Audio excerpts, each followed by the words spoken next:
There was this period right after the 2016 elections leading up to the inauguration when self-described moderates were saying, give him a chance, how bad can it possibly get?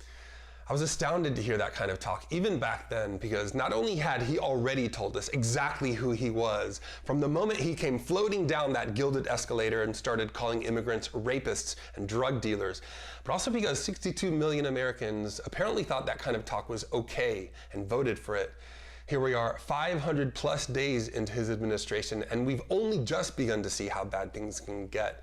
We're one Supreme Court nominee away from a constitutional crisis, isolating ourselves from our closest partners, and he still enjoys a 40% approval rating. Many of those supporters actually revel in his bigotry and hate mongering. New York Times columnist Charles Blow has taken to calling them rage junkies. Quote, the president is like a drug dealer who has addicted his followers to fear and rage and keeps applying it in constant doses. Nothing quickens the pulse and induces the delight of conservatives more than the consternation of liberals. They would let the whole country collapse for the pleasure of spite. There's this group of people who a couple of weeks ago was saddened by the image of a child in a cage. Then there's this whole other group of people whose initial reaction was to question whether the child was here legally.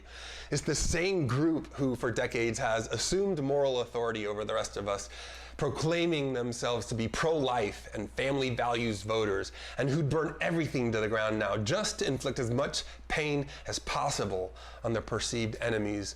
For them, when the president incites violence against journalists, attacks the credibility of the FBI, and refers to innocent women and children fleeing the gun violence we're exporting to their countries as an infestation, that's what they love about him. They can't get enough of that. Meanwhile, the leaders of his party get enough cover to pass trillion-dollar tax cuts for billionaires and trillion-dollar budget cuts for Social Security and Medicare. If we're not ready to stand up and fight for our democracy by now, then we deserve what comes next. If you found the information in this video helpful, go ahead and share it with a friend. And don't forget to click on the subscribe button so you can find me again.